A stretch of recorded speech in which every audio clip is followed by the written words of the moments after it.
નમસ્કાર મારા વહાલા વિદ્યાર્થી મિત્રો, મેથ્સ એન્ડ ઇંગ્લિશ યુટ્યુબ ચેનલમાં આપ સૌનું હાર્દિક સ્વાગત છે. વહાલા બાળકો, હજી સુધી તમે આપણી યુટ્યુબ ચેનલ મેથ્સ એન્ડ ઇંગ્લિશને સબસ્ક્રાઇબ ના કરી હોય તો જલ્દી સબસ્ક્રાઇબ કરો અને વિડીયોને લાઇક કરવાનું ભૂલશો નહીં. વહાલા વિદ્યાર્થી મિત્રો, આજે આપણે ધોરણ 6 અંગ્રેજી વિષયમાં ગ્રામરમાં ચેપ્ટર નંબર 2 ધીઝ અને ધોઝમાં એક્સરસાઇઝ નંબર 1 અને 2 નું સોલ્યુશન કરીશું.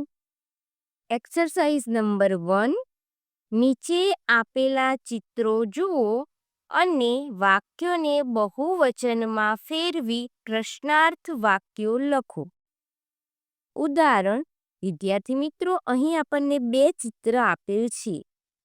અહીં એક વચનમાં એટલે કે એક નાઇફ જોઈ શકીએ છીએ આપણે, અને અહીં 2 નાઇફ આપેલા છે. હવે આપણે આ વાક્યને બહુવચનમાં ફેરવવાનું છે. ત્યારબાદ તેનું પ્રશ્નાર્થ વાક્ય બનાવવાનું છે. This is a knife. આ નાઇફ છે. હવે તેનું બહુવચન બનાવીશું. ધીસનું થશે ધીઝ, ઇઝનું થાય આર, ઈ નીકળી જાય. નાઇફનું થશે નાઇવ્સ. જે શબ્દની અંતે એફ કે એફઈ હોય તો એફ કે એફઈ નીકાળી અને વીઈએસ મૂકવાનું. તે આપણે નિયમમાં ભણી ગયા છીએ. અહીં 2 ચપ્પા છે એટલે નાઇવ્સ થઈ ગયું. હવે પ્રશ્નાર્થ વાક્ય બનાવીશું એટલે આર આગળ આવશે અને ધીસ પાછળ જાય. ત્યારબાદ નાઇવ્સ અને પ્રશ્ન ચિહ્ન. Are these knives? તે પ્રમાણે પ્રથમ જોઈએ. અહીં 1 ગ્લાસ છે, અહીં 2 ગ્લાસ છે. This is a glass. આ ગ્લાસ છે. હવે બહુવચન કરીએ. These are glasses. આ 2 ગ્લાસીસ છે. હવે આની પાછળ es પ્રત્યય લાગ્યો છે. કેમ? નિયમ યાદ કરો. જે શબ્દના અંતે s, double s, ch, sh, x કે o હોય તેનું બહુવચન કરીએ ત્યારે તેની પાછળ es પ્રત્યય લાગે. હવે પ્રશ્નાર્થ વાક્ય બનાવવાનું. Are these glasses? પાછળ પ્રશ્ન ચિહ્ન. Number 2, This is a mango. આ કેરી છે. હવે બહુવચન કરીએ. These are mangoes. અહીં 2 કેરી છે એટલે કે આ કેરીઓ છે. પ્રશ્નાર્થ વાક્ય. Are these mangoes? નંબર 3, અહીં એક ડીશ આપેલ છે. That is a dish. તેનું બહુવચન. અહીં ધેટ છે તો those થશે. Those are dishes. પ્રશ્નાર્થ વાક્ય. Are those dishes? નંબર 4, અહીં એક પાંદડું છે. This is a leaf.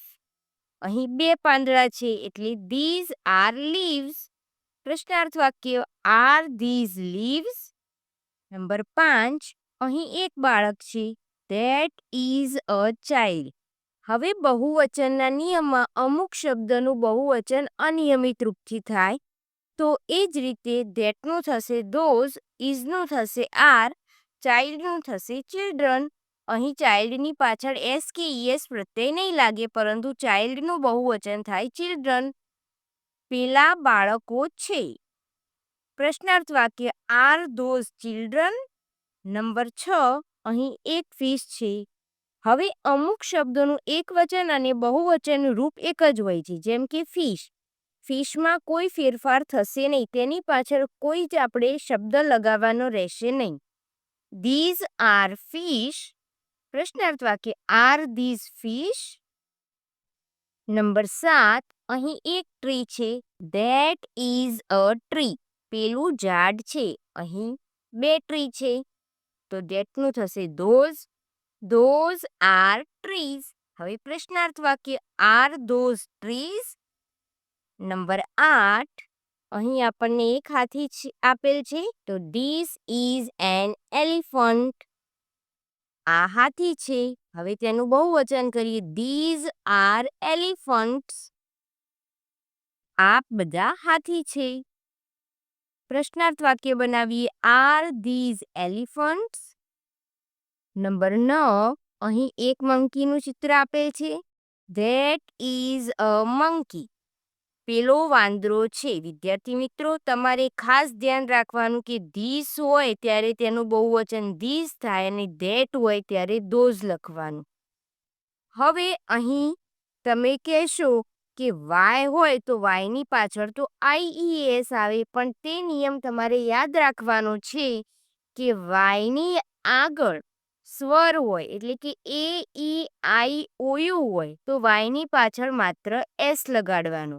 જ્યારે વાયની આગળ વ્યંજન હોય AEIOU સિવાયનો હોય આલ્ફાબેટ તો વાય કાઢી અને IES મૂકવાનું. તો આ વાક્યનું બહુવચન બનશે ધોઝ આર મંકીઝ. પ્રશ્નાર્થ વાક્ય આર ધોઝ મંકીઝ.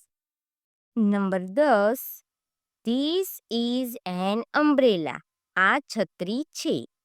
હવે તેનું બહુવચન કરીશું. અહીંયા આપણને 2 છત્રી આપેલ છે. ધીસનું થશે ધીસ, ઇઝનું થશે આર અને અમ્બ્રેલાની પાછળ એસ લાગશે. These are umbrellas. હવે પ્રશ્નાર્થ વાક્ય આર ધીઝ અમ્બ્રેલાઝ. વિદ્યાર્થી મિત્રો, અહીં એક્સરસાઇઝ 1નું સોલ્યુશન પૂર્ણ થાય છે. એક્સરસાઇઝ નંબર 2 જોઈએ. નીચે આપેલા ચિત્રો જુઓ અને યસ અથવા નોનો ઉપયોગ કરી ઉત્તર લખો. હવે વિદ્યાર્થી મિત્રો, આપણે આ ચિત્રોના આધારે જવાબ લખવાનો છે. અહીં આપણને એક પ્રશ્ન પૂછેલ છે. ઉદાહરણમાં જોઈએ. R those mangoes? આ ચિત્રમાં શું મેંગોઝ છે? ચિત્ર નિહાળવાનું. પેલી કેરીઓ છે? ના. અહીં આપણને ટોમેટો દેખાય છે. તો આ રીતે લખવાનું. નો, દે આર નોટ. હવે સાચો જવાબ લખવાનો. They are tomatoes. આ ટામેટા છે. Number 1, are these elephants? આ ચિત્ર એલિફન્ટ્સનું છે. આ બધા હાથીઓ છે? ના. આપણને ઉંદર દેખાય છે. તો લખીશું નો, દે આર નોટ. હવે સાચો જવાબ લખીએ. They are rates. Number 2, are these ક્રોઝ? આ કાગડાઓ છે? ના. આપણને અહીં પોપટનું ચિત્ર આપેલું છે. તો લખીશું નો, દે આર નોટ. હવે સાચો જવાબ they are parrots. Number 3, are those women? હા, આ સ્ત્રીઓ છે. તો લખીશું yes, they are. They are women. Number 4, are these bicycles? આ બાઇસિકલ છે? ના. No, they are not. They are buses. Number 5, are those flowers? પેલા ફૂલો છે? હા, yes, they are. They are flowers. Number 6, are those flags? Yes, they are. They are flags. Number 7, are this બનાનાસ? વિદ્યાર્થી મિત્રો, અહીં આપણને બનાનાનું ચિત્ર આપેલ છે? ના. અહીં એપલ છે. તો લખીશું no, they are not. They are apples. Number 8, are those leaves? પેલા પાંદડા છે? Yes, they are. They are leaves. Number 9, are those balloons? પેલા ફુગ્ગાઓ છે? ના. અહીં આપણને બોલનું ચિત્ર આપેલું છે. No, they are not. They are balls. Number 10, are these stars? અહીં સ્ટાર્સ આપેલ છે? ના. No, they are not. They are kites. બાળકો, અહીં એક્સરસાઇઝ નંબર 1 અને 2નું સોલ્યુશન પૂર્ણ થાય છે. વિડીયો ગમ્યો હોય તો લાઈક કરો, તમારા મિત્રો સુધી શેર કરો. આવા અવનવા ઉપયોગી વિડીયો જોવા માટે આપણી YouTube channel maths and English સાથે જોડાયેલા રહો. ધન્યવાદ.